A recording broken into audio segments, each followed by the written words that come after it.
안녕하세요. 오늘도 사연살롱을 찾아주셔서 감사합니다. 저는 현재 부산에 살고 있고요. 8살, 5살 남매를 키우고 있는 30대 여자입니다. 제가 이렇게 사연을 신청하게 된 이유는 저에게 잠깐 있었던 시어머니에 대한 이야기를 하고 싶어서인데요. 저는 원래 시어머니가 안 계셨어요. 제가 남편과 결혼했을 때는 시아버님이 사별에 혼자셨거든요. 그래서 남편 위로는 5살 많은 누나가 저희 남편에게는 엄마와 같은 존재였어요. 아무래도 무뚝뚝한 시아버님보다는 누나가 더 많이 의지가 됐다고 하더라고요. 그러다가 제가 둘째 아이를 임신했을 때 시아버님이 재혼을 하신다고 폭탄 선언을 하셨는데요. 저에겐 없던 시어머니가 생긴 거죠. 그리고 그때부터 집안에 불화가 시작되었어요. 저에게 새로 생긴 시어머니는 제가 인생을 살면서 만난 사람 중에 가장 이상한 사람이었거든요. 그래서 그 이야기를 지금부터 들려드리도록 하겠습니다. 우선 제가 결혼한 시점부터 말씀드리면요. 저랑 남편이랑 회사에서 만났어요. 2년 사내 연애 끝에 결혼한 케이스였죠. 그리고 결혼 1년 반 만에 첫째 딸을 가졌고 딸애를 낳고 아이 봐줄 사람이 없어서 제가 회사를 그만두게 되었어요. 회사를 그만둘 때는 시원섭섭한 마음이 들었는데 그래도 아이가 더 중요하다고 생각해서 큰 아쉬움은 없었어요. 오히려 손이 시누이인 형님이 아이 때문에 제가 일을 못하게 된 것을 많이 안타까워하셨죠. 올케 회사 그만둬서 서운하지? 나라도 일을 안 하면 우리 조카 봐줄 수 있는데 내가 별다른 도움이 못 돼서 미안해. 아니에요. 형님은 아이 키우면서 맞벌이 하시는데 제가 어떻게 그런 마음을 가져요. 절대 아니에요.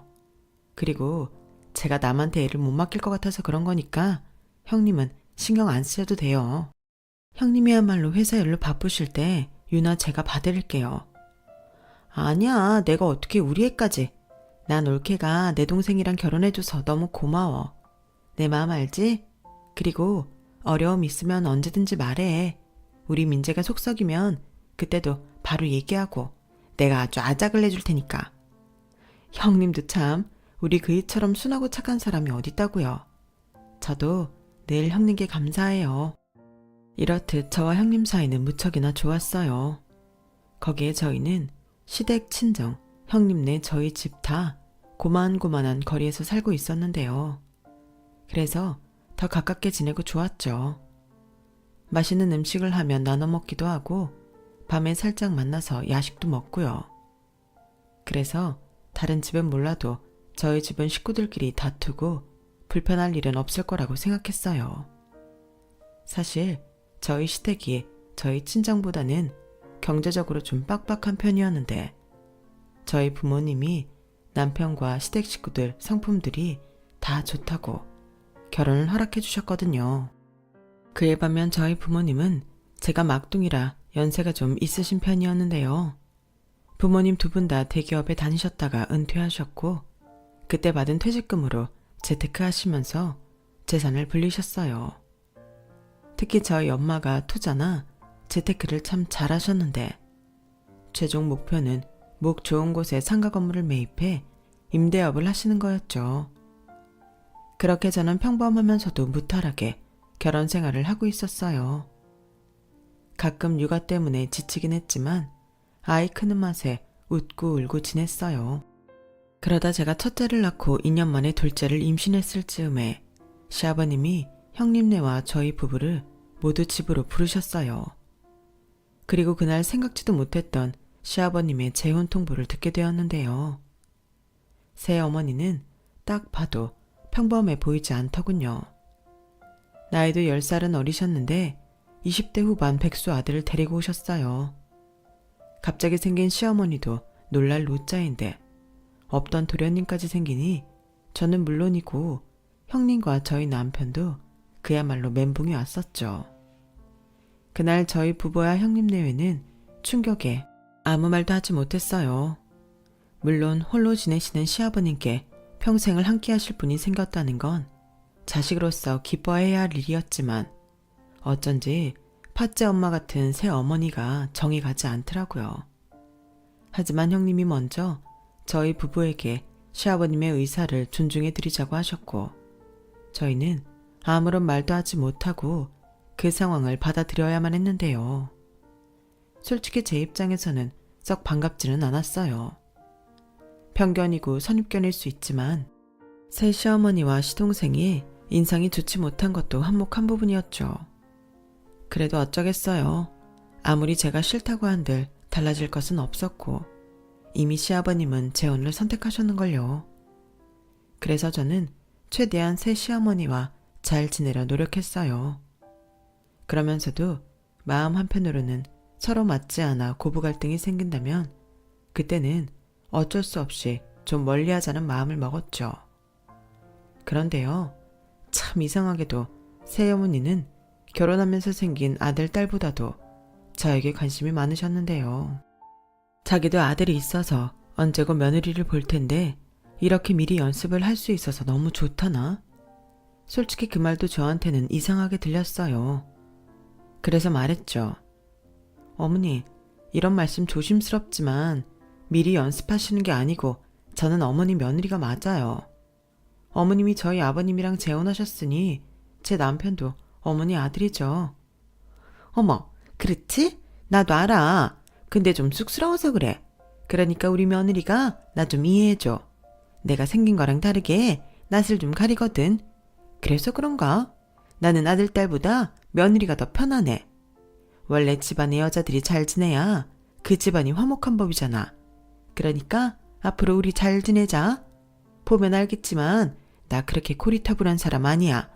엄마라고 생각하고 편하게 해. 우리 아저씨가 나랑 연애할 때도 며느리가 너무 막내딸처럼 잘한다고 그렇게 자랑을 했어. 아, 그래요? 저도 어머님이랑 잘 지내고 싶어요. 잘 부탁드립니다. 그래, 나도 잘 부탁해. 근데 내가 우리 아저씨한테 들었는데 친정집이 그렇게 잘 산다며? 친정에 돈이 많아? 아니면 땅이 많아? 네? 아니, 내 말은 그냥 궁금해서. 가족끼리는 그 정도 프라이버시는 오픈할 수 있잖아. 친정 부모님이 재산이 얼마나 많아? 건물이나 아파트도 몇 채씩 있는 거야? 아파트가 있으시긴 한데 건물은 아직 없으세요. 아직? 그렇다는 건 건물도 사실 계획이 있다는 거네? 어머나 세상에, 우리 며느리가 말로만 듣던 금수저구나. 아, 그건 아닌데 저희 부모님이 나이가 있으셔서 이미 직장 생활에서 은퇴를 하셨거든요. 아무래도 안정적인 수입이 필요하니까 이런저런 생각을 하시는 것 같아요. 그래? 그래도 뭐 나중엔 다 자식들 물려주시고 가시지 않겠어? 우리 며느리는 좋겠네. 그런 황금알 낳는 유산도 받고. 그럼 부모님 건물 사시면 나한테 꼭 알려줘야 해. 다른 게 아니고 축하 인사 드리고 싶어서. 나도 솔직히 좀 쑥스럽잖아. 나이 먹고 재혼한 게 자랑도 아니고 좋은 타이밍에 인사드리면 좋을 것 같아서. 네, 그럴게요. 그리고 있잖아. 이런 말 어떻게 들릴지 모르지만 내 아들도 잘 부탁해. 아직 너무 어려서 세상 물정을 잘 몰라. 내가 고생을 많이 해서 우리 아들을 오냐오냐 키웠거든. 아, 네. 저는 그 말이 묘하게 수긍이 됐어요. 실제로 시댁으로 자기 엄마 따라간 시동생은 나이가 적지 않은데 취직할 생각도 없어 매일 방에서 게임만 했거든요. 말로는 그것도 돈이 된다며 열심히 한다고 하는데 제 입장에서는 한심하게 보였어요. 그래서 백수이지만 저는 시댁에 가도 시동생 얼굴도 제대로 보지 못했죠. 처음엔 쑥스러워서 그러나 했지만 몇 달 지켜보니 그것도 아니더라고요. 거기에 새어머니는 재혼 후 머지않아 아주 노골적으로 형님과 저희 남편에게 다만 얼마라도 용돈을 받길 원하셨는데 뭐 솔직히 툭 까놓고 저희 시아버님이 수입이 별로 좋으신 편은 아니긴 했어요. 내가 정말 자식들한테 이런 말까지 하게 돼서 너무 유감인데 너희도 알 건 알아야 할 것 같아서. 솔직히 나는 그래도 아버지가 어느 정도는 용돈을 받고 계신 줄 알았어. 그런데 딸이고 아들이고 각자 벌 만큼 벌면서 어떻게 그럴 수 있니? 시집장가 갔으면 아버지는 어떻게 살든 상관없었던 거야? 네? 그건 아니었는데 저희 아빠는 제가 드린다고 해도 싫다고 하셨어요. 당신 쓸 만큼은 버신다고. 아, 그야 네 아버지 성격이 그런 거지. 여태 그걸 몰라? 싫다고 해도 딱 통장에 꽂아주고 그랬어야지. 첫째인 누나가 그렇게 신경을 못 쓰니 남동생이 오죽해? 내가 정말 이 말까지는 네 아버지 자존심 상할까 싶어 너무 조심스러운데 네 아버지 수입으로는 우리 세 식구 입에 풀 칠하는 것도 어렵다. 사람이 맨날 쌀이랑 풀만 먹고 사니? 가끔은 고기도 먹고 외식도 하고 그래야지. 그러니까 새엄마가 하시고 싶은 말씀이라는 건 부족한 생활비만큼 용돈을 줬으면 하시는 거죠? 그래, 그래도 누나라고 말귀는 잘 알아듣네. 니들이 각각해서 100만 원씩은 맞춰다오. 네? 100만 원이요? 어머, 우리 며느님 뭘 그렇게 놀라? 살림 안 해본 사람처럼 요즘 물가가 얼마나 비싸? 솔직한 말로 100만 원도 빠듯하지. 마음 같아서는 둘이 100씩 200 맞춰달라고 하고 싶은데 나도 마음이 모질지가 못해서 그렇게는 못하겠고 그동안 니들이 아버지 그냥 방치한 거 생각해서라도 50씩 매달 100만 원을 맞춰다오. 내가 나 혼자 쓰겠다는 게 아니잖아. 네 아버지 건강하게 집밥 챙겨드리고 아프면 병원도 데리고 갔고 내가 이래저래 아버지 위해서 쓸게. 그러세요. 그럼 제가 매달 70만 원씩 보내드릴 테니 올케네는 30만 원씩 보내. 그 정도는 괜찮지? 형님, 아무리 그래도 70만 원이나 매달 괜찮으시겠어요? 저희가 그냥 50만 원 할게요. 아니야, 올케네는 외벌이잖아. 둘째 낳으면 돈 나갈 것도 많고. 우린 맞벌이라서 괜찮아. 마음 같아서는 내가 할 테니 하지 말라고 하고 싶지만 미안해. 누나, 아니야. 누나가 뭐가 미안해. 내가 매번 미안하지. 어머, 남매 사이가 참 좋네. 보기 좋다. 그렇게 사이가 좋으면 우리 재승이도 좀 챙겨줘라.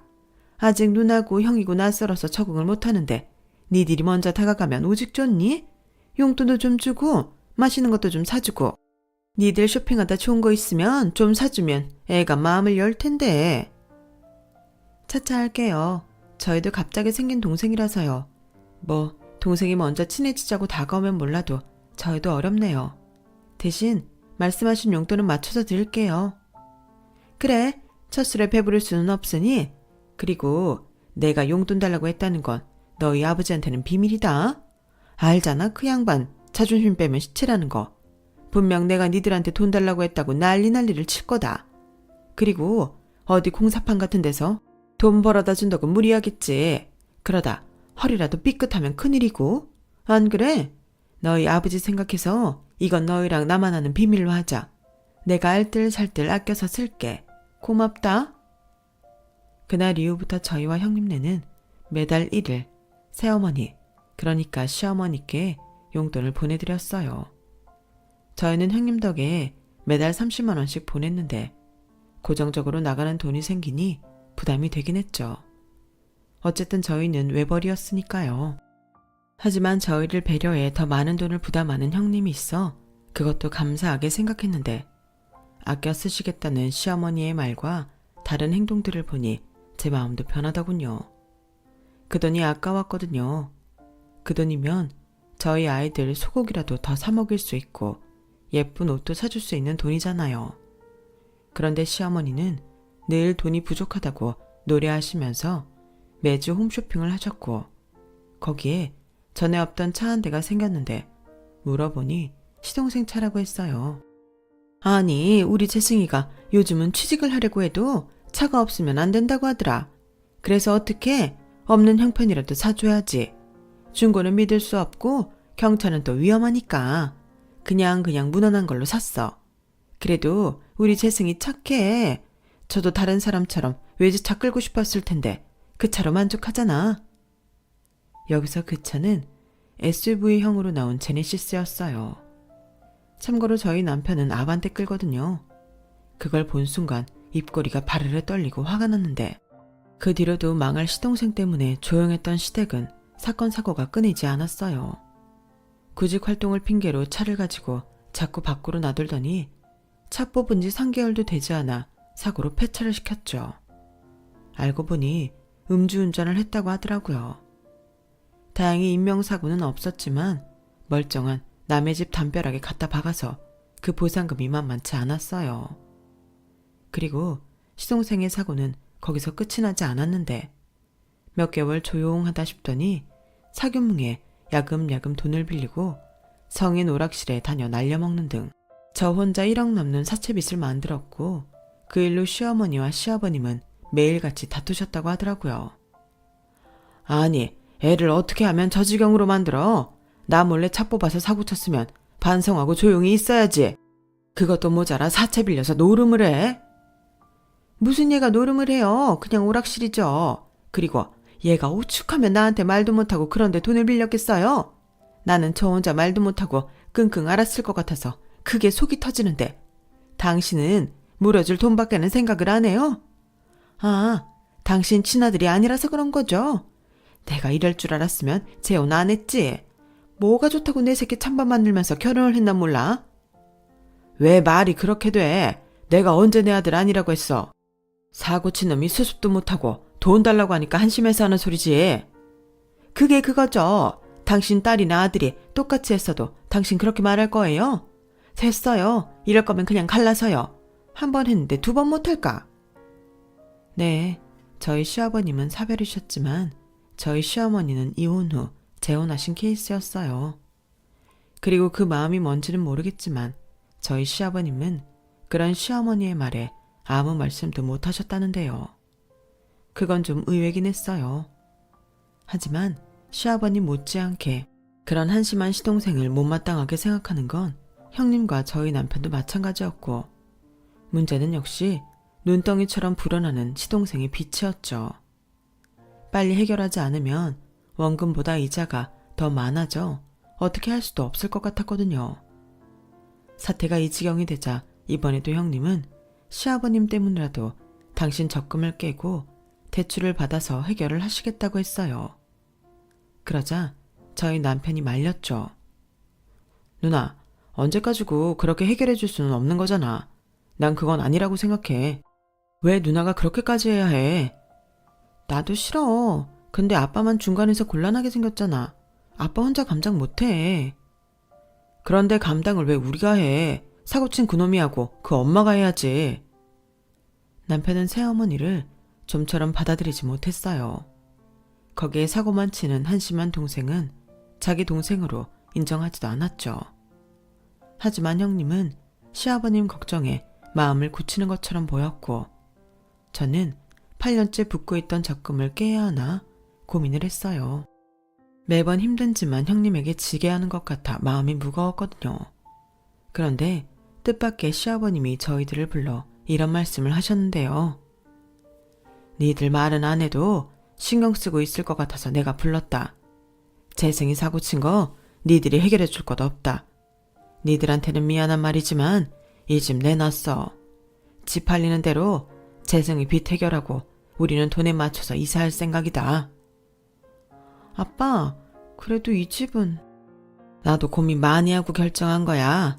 네 엄마랑 살던 집이라 나도 끝까지 팔고 싶지 않았는데. 그래도 어쩌겠니? 재승이도 내 아들인걸. 그리고 네 새엄마도 내 식구잖아. 그래서 내가 해결하는 게 맞다고 생각한다. 괜히 이 일로 니들 마음 불편할 것 같아서 미리 말하는 거야. 아버님, 정말 이 집 파셔도 괜찮으시겠어요? 괜찮다.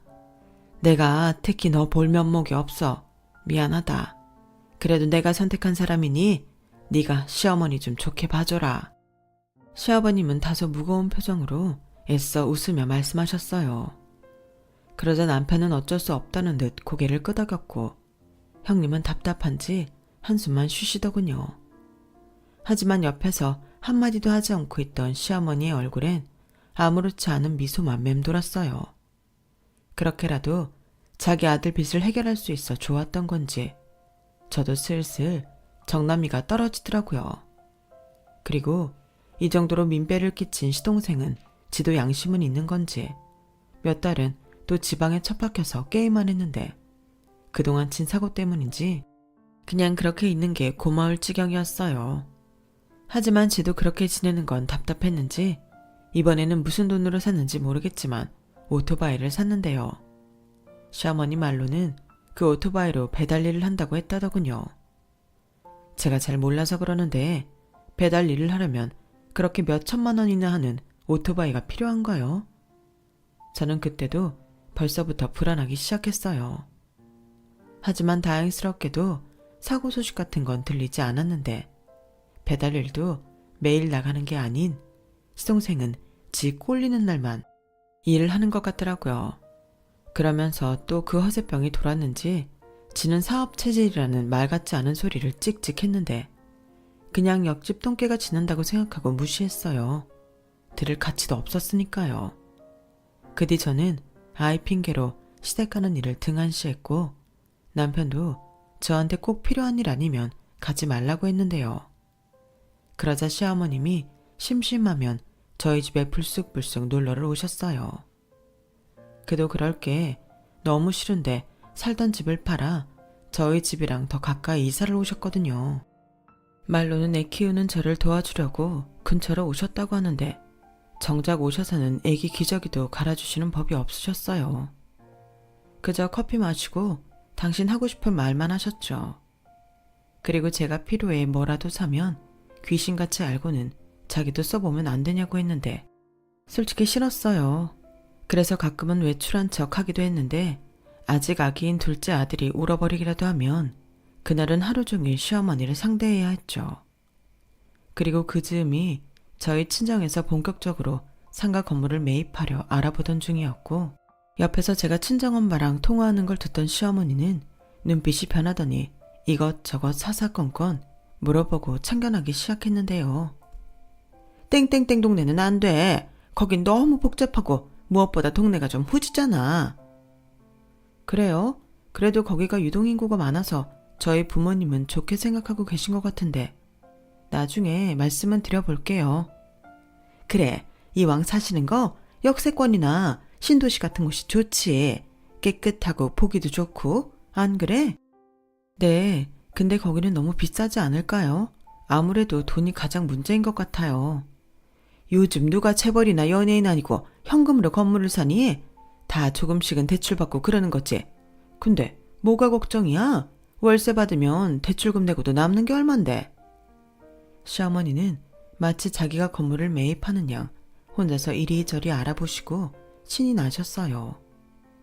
저는 솔직히 이해는 가지 않았죠. 저희 친정에서 건물을 사는데 자기가 신날 일이 뭐가 있냐고요. 그리고 저희 친정에서는 시어머니가 복잡하고 후지다는 그 동네 10층짜리 건물을 매입하셨는데요. 건물 연식은 좀 있었지만 나름 위치도 좋고 가격대가 잘 맞아서 결정하게 되었다고 하시더군요. 저는 상관없었어요. 제가 아무리 자식이라고 하지만 제 돈이 들어가는 것도 아니고 저희 부모님이 좋다고 하면 그걸로 됐다고 생각했죠. 하지만 시어머니는 왜 하필 그 동네냐고 입에 거품이라도 물 듯 정색을 하셨고 저는 그러거나 말거나 무시했는데 그날 이후 일주일에 3번 이상은 오시던 시어머니의 방문이 뜸해졌어요.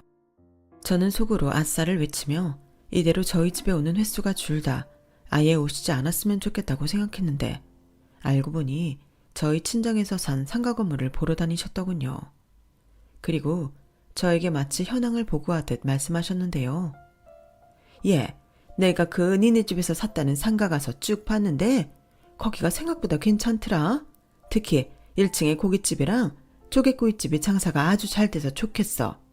낮에도 제법 잘 되는데 밤에는 아주 자리가 없어서 사람들이 기다리고 그러더라. 어머니, 거기 그렇게 자주 가보셨어요? 복잡하고 후져서 나쁘다고 하시더니. 뭐 강남 같은 곳이랑 비교하면 그렇다는 거지. 근데 생각보다 괜찮은 것 같아서 마음이 놓인다. 저는 시어머니의 말에 좀 의아했어요. 당신이 마음이 왜 놓이는 건지. 그때는 짐작이 가지 않았거든요. 하지만 그것도 잠시 저는 바로 시어머니의 진짜 속을 알 수 있었는데요. 아무래도 조개 쪽보다는 고깃집이 나을 것 같은데 거기 계약은 언제까지래? 사돈께서 건물 매입하셨으면 계약들 새로 다시 해야 하는 거 아니야? 아직 계약서 안 쓴 거면 좋을 것 같긴 한데 그나저나 그 상가 건물은 얼마라니? 글쎄요. 저도 그렇게 자세히는 모르는데 50억 정도 한다는 것 같았어요. 뭐? 50억? 니네 친정은 돈도 많다. 그럼 친정에 한번 물어봐라. 옆에 조그만 커피집도 있던데 이왕이면 거기도 같이 터서 좀 더 평수를 넓힐 수 있어도 좋을 것 같아. 그 커피집 계약도 언제까지인지 알아보고. 네? 그건 왜요? 어머님이 왜 그게 궁금하신데요? 넌 내가 물어보라고 하면 네 하면 되지. 뭘 자꾸 따져. 내가 다 생각이 있어서 그래. 시어머니는 제가 따져 묻자 이번엔 자기가 짜증이 난다면서 저에게 버럭 화를 내셨어요. 그리고 저도 바보가 아닌 이상 감이 왔죠. 그 가게 자리를 언감생심 당신이 노리는 거잖아요. 그래서 더 일부러 친정에 물어보지 않았어요. 그러다 친정엄마가 손녀 손자 옷을 샀다며 저희 집에 들르셨고 저는 친정엄마가 온 김에 슬쩍 1층에 고깃집이 잘 되냐며 한번 물어봤어요. 고깃집? 너도 거기 알아?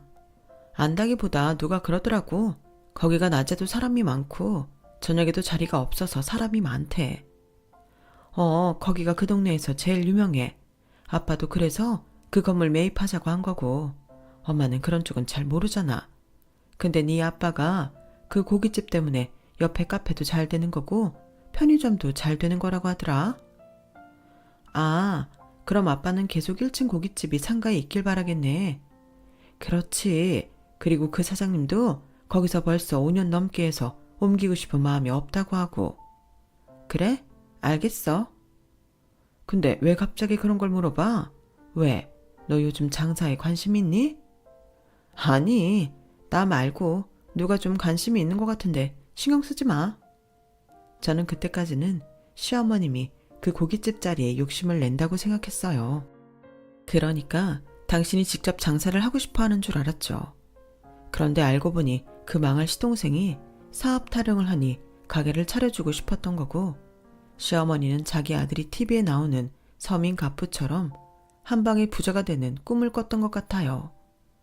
서민 가프라니 지나가는 길고양이가 야옹할 일이죠. 성실하기라나 끈기가 있기라나 뭐 하나 장점이 없는 시동생에게 장사는 그냥 돈지랄이나 다름없어 보였어요. 그런데 시어머니는 그런 저와는 생각이 달랐죠. 우리 아들이 다른 건 몰라도 계산이 빨라. 그래서 나도 내심 우리 애는 사업이나 장사 같은 걸 하는 게 적성에 맞겠다고 생각했거든. 근데 내가 돈이 있어야 작은 거라도 차려주지. 그러질 못해서 애가 저렇게 허송세월만 보내고 있어. 불쌍한 것. 저는 시어머니의 말에 달이 할 말이 없어 아무 말도 하지 않았어요. 제 눈에는 불쌍하기는커녕 한심한 놈이었고 그 말을 입 밖에 꺼낼 수 없으니 그냥 꾹 참고 있었죠. 그러자 당신은 또 그게 답답했는지 결국 당신 입으로 진짜 마음을 말씀하셨어요. 있잖아, 내가 아무리 생각해도 니네 친정에서 산 그 상가 건물 1층 고깃집 우리 아들한테 한번 해보라고 하자. 이미 단골들이 많이 형성된 가게라서 시행착오할 것도 없잖아. 어머니, 그거였어요? 그래서 자꾸 그 가게 계약 언제까지냐고 물어보신 거예요? 근데 전에 저희 엄마 오셨을 때 들어보니까 저희 부모님은 그 가게 내보낼 마음이 1도 없어 보였어요. 그 1층 고깃집 보고 그 건물 매입하셨다고 하셨거든요. 그리고 이런 말 죄송하지만 도련님은 사업이나 장사 같은 거 말고 어디든 취직해서 돈을 좀 모아야 한다고 생각해요. 말이 모으는 거지. 그동안 진 빚이랑 자기 힘으로 해결해야죠. 돈 쓰는 사람 따로 있고 갚는 사람 따로 있나요? 자기 때문에 아버님이 살던 집까지 팔았는데. 뭐? 너 지금 말 다 했니? 아무리 하늘에서 뚝 떨어진 시동생이라고 하지만 너 진짜 너무한다. 가만 보니까 너도 우리 모자를 무시하는 거구나? 왜? 돈 있는 집 딸이라 우리가 거지 깽깽이로 보이냐? 너 조심해. 아무리 그래도 내가 네 시어머니고 앞으로 사람 일 모르는 거다. 네가 그렇게 무시한 내 아들이 네 남편보다 훨씬 더 잘 나가고 부자가 될 수 있어. 시어머니는 금방이라도 터질 것 같은 얼굴로 저에게 삿대질까지 하시며 화를 내고 자리에서 일어나셨어요. 그 바람에 자던 애도 놀라서 울기 시작했는데 애가 저를 닮아 시끄럽다며 짜증을 내시고는 거칠게 현관문을 쾅 닫고 가버리셨죠. 그 뒤 저도 열받아서 전화고 문자고 씹었어요. 아무리 제가 며느리고 아랫사람이라고는 하지만 그런 일을 겪고 예전처럼 어머니 어머니 할 수는 없잖아요. 그런데 제가 그렇게 철벽을 치자 자기도 이건 아니다 싶었는지 문자로 구구절절 애원하셨는데요. 내용은 저희 친정에 얘기 좀 잘해달라는 거였죠. 남보다야 사돈이 잘 되는 게 좋지 않겠냐고. 그게 멀리 봤을 때 저도 좋은 거라고 하시는데 순간 저도 궁금한 게 하나 생겼어요. 그래서 곧장 전화를 드렸죠. 아가.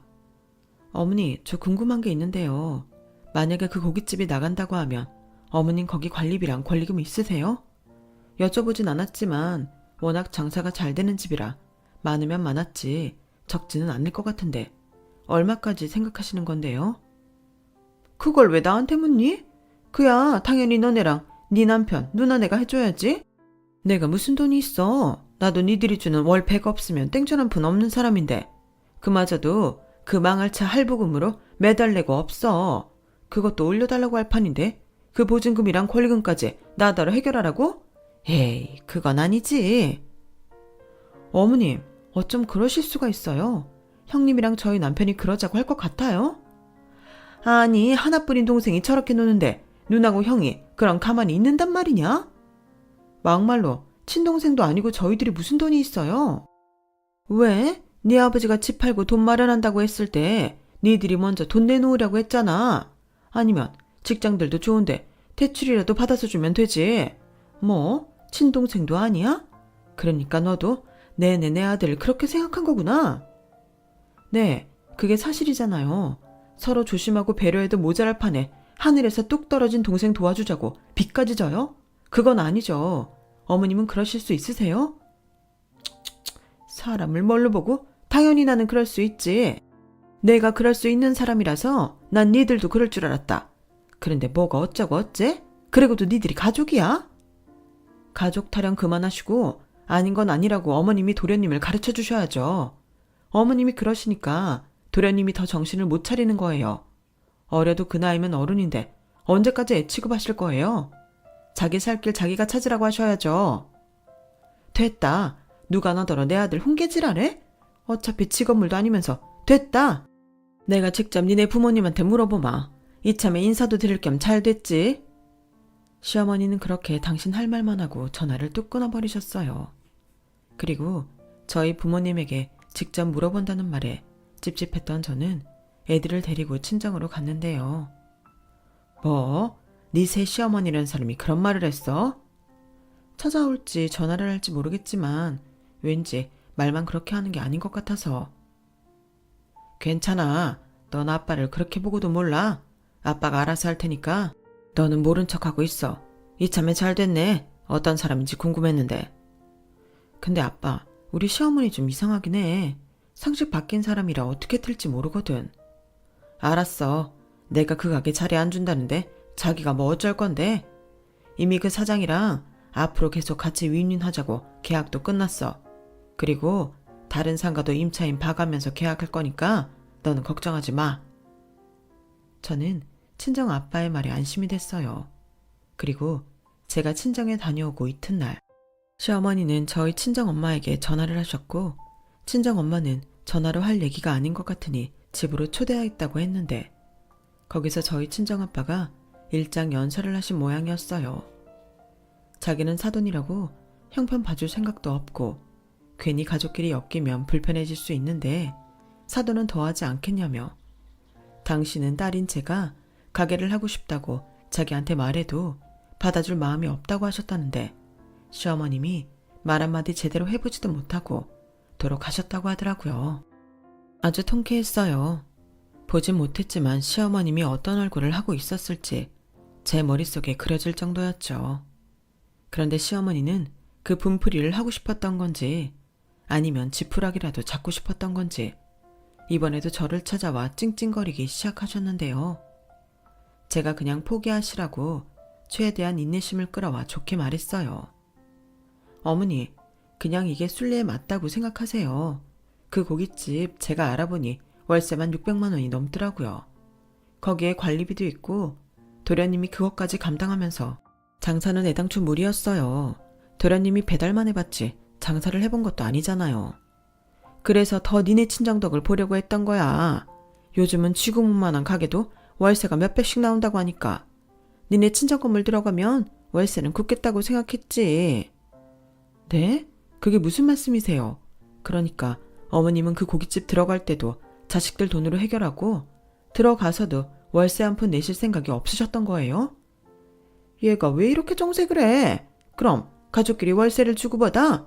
그것도 모양이 이상하지 않니? 나라면 준다고 해도 안 받는다. 그걸 받는 사람이 이상한 거지?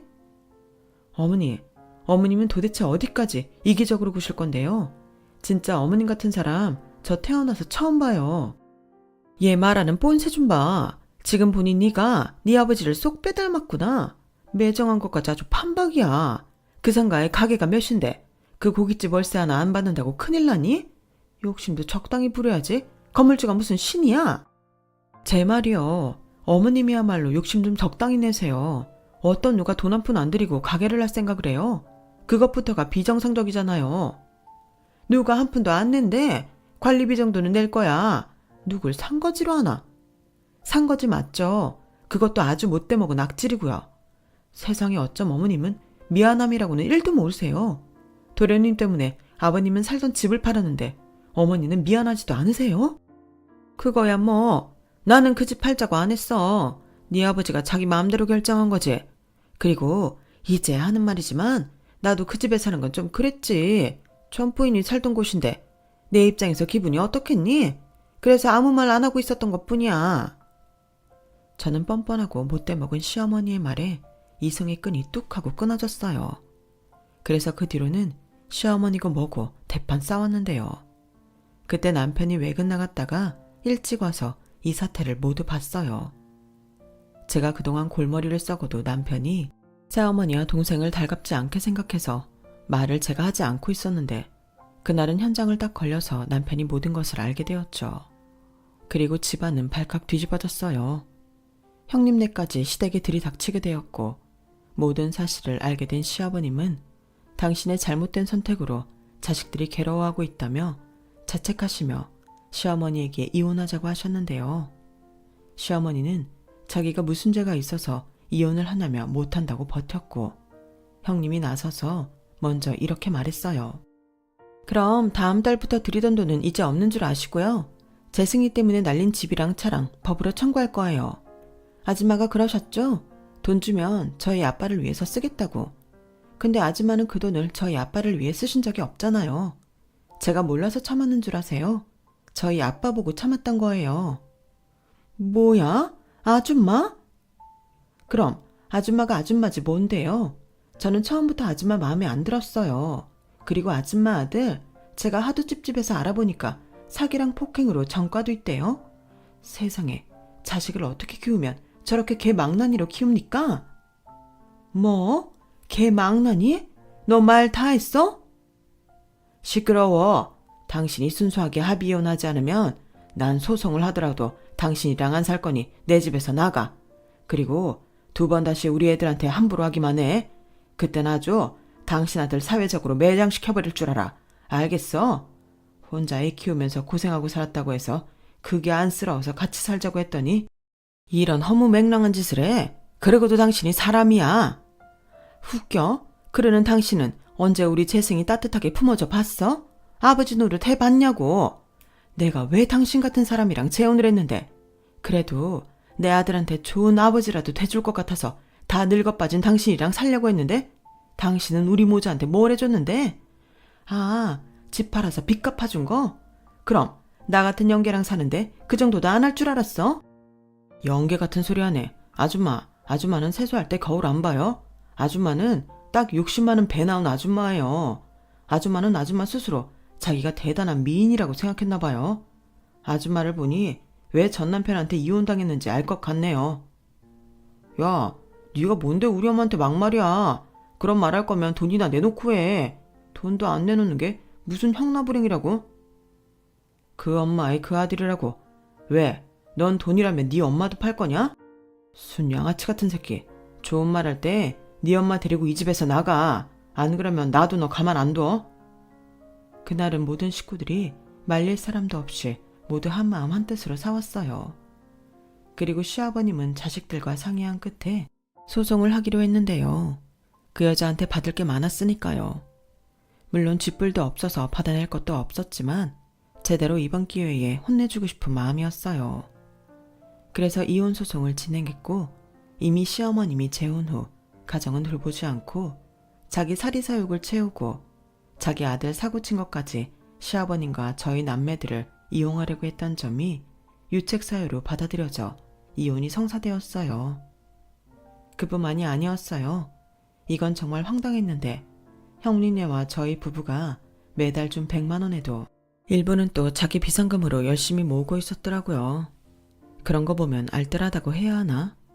자기 아들이 해먹은 찻값 때문에 아주 많은 돈이 모인 건 아니었지만 그 돈에서 자기 비상금까지 만들었다는 게 놀라웠어요.